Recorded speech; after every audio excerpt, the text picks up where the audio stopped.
So something I've talked a lot about this offseason is Lamar Jackson and how the addition of having talented receivers could really help him. But I wanted to kind of make a video really explaining why. And this isn't going to be me talking about, why I think these receivers will fit well into scheme or anything like that, what the talent of the receivers they added are. What I'm kind of instead doing is almost a bit of a history lesson, a recent history lesson, I should say, about Lamar and about the Ravens and kind of how things have gone wrong in the past and why I think that if Odell plays like Odell, if Zay Flowers is the guy we think Zay Flowers can be, if Rashad Bateman kind of stays healthy for a full year, why this is a situation where I do think that the Ravens could be just, a really good team and maybe even, maybe even Lamar Jackson could return to his MVP form. So here's why I think that could happen. So the play you see on the screen is a really iconic game, I think. One of the more memorable games. It didn't have a ton of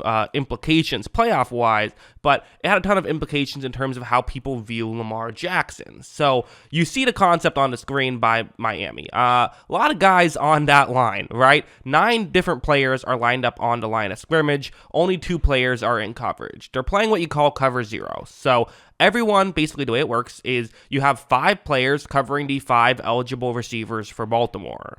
This means that you have 6 other players, so those other 6 players all rush the passer. And if you're, a math fan, you're going to know that there's only 5 offensive linemen. And so while you might have some other players blocking, if you have a tight end blocking, well, the guy who's in charge of covering that tight end will then make sure he, rushes the passer, creates contact, and now takes away that tight end. So you're always going to have one extra player rushing the passer than there are blockers. Of course, this is fine, right? This is okay because, all you have to do now is throw the ball down the field, take advantage of one of these one-on-one matchups, and you could potentially get a touchdown on this play if they can just make one guy miss. And there lies the problem and why this concept worked so well. I mean, watch what happens on this play. Lamar takes the snap, does the right thing. He's going to throw the ball down the field, and it is incomplete. That was a catchable ball that was not able to be caught by Marquise Brown on that play. And that's kind of what happened a good chunk throughout that game was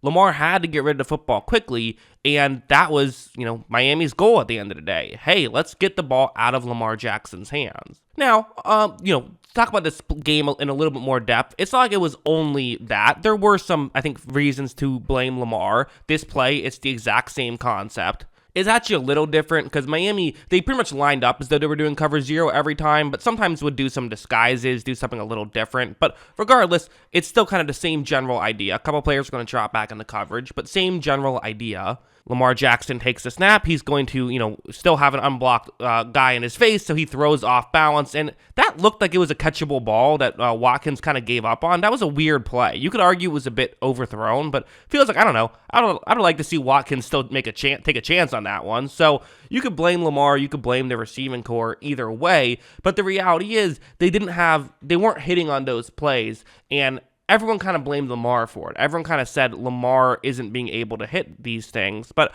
I thought there were plenty of times Lamar was, but the receiving core wasn't able to help him out. Again, not every time. Something like this definitely was a Lamar Jackson failure, in my opinion. It wasn't a perfect game from him. It's, again, going to be that, cover 0 setup. As you see, there are unblocked rushers. Lamar tries to step up in the pocket, but slipped a little bit and ends up getting sacked. So that was a mistake by Lamar, for sure. This happened. This was a real thing that happened.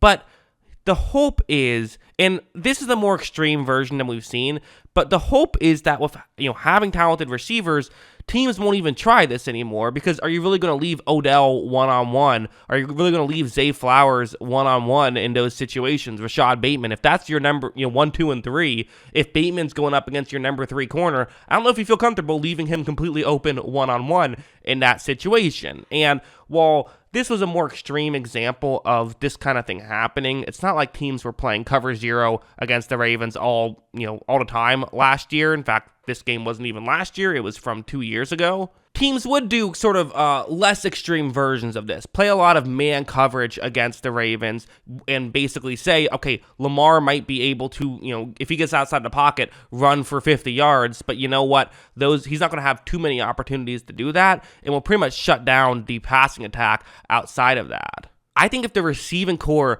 can get teams to not want to play man coverage anymore because they can get open, and also you do have to deal with Lamar's running ability, and teams go back to playing Lamar mostly in zone coverage, which is what happened his second year in the league. We could see him return to MVP form. Like heading over to this play, this is in that second year when he won MVP. I think people kind of view that season as Lamar was just running over everybody. He was running around everyone, and that's how he won MVP. That's not really what happened. Like, yeah, the running ability was fantastic, but really, I think plays like this were the main way he was able to win MVP. So for the Bengals, they're not exactly showing what they're doing, but this is going to be zone coverage. It's going to be a cover 3 zone. That's what they're actually doing. And the Ravens are expecting zone coverage because that's what teams were playing all year against them. So they have a concept designed to beat zone coverage where you have one tight end kind of run underneath who can draw some attention underneath. Another player runs a little bit further deep,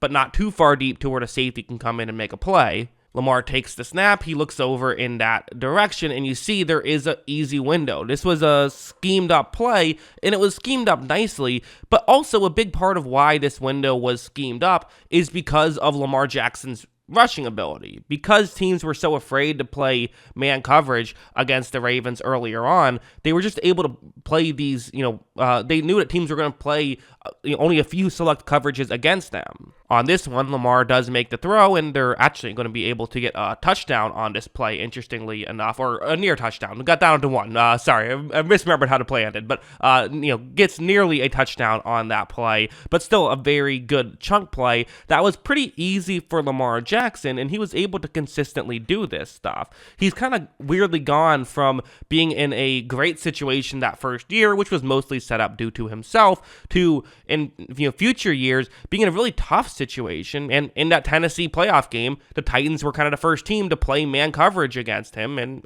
he really struggled. And again, I'm saying he really struggled, but I don't know if that's fully fair, because I don't know if it was him that was struggling or if just there weren't guys open, and what are you going to do? The reality is, this is the first time we've seen the Ravens with an on-paper complete offense. I thought even in previous years when they had done stuff to address the receiving core, it still at best looked like solid. This is the first year, it looks like it could be actively good. And if that's the case, teams aren't going to want to play man coverage because you have to deal with the receiving threats, and you have to deal with Lamar Jackson. Teams could go back to playing a lot more zone, which he notoriously has destroyed and has won an MVP doing. Is that going to happen this year? I don't know, but is there a chance it could happen this year? I do think so. I think there's a good chance it could happen, and that's what, if I'm a Ravens fan, I would get really excited about. And even me as a neutral fan, I'm just very fascinated to see how this could work out. It's an interesting experiment for me, and I'm very fascinated to see how this could all work. But yeah, those are my thoughts. What are yours? Let me know in the comments below. Always love hearing from you, and of course, as always, thanks for watching.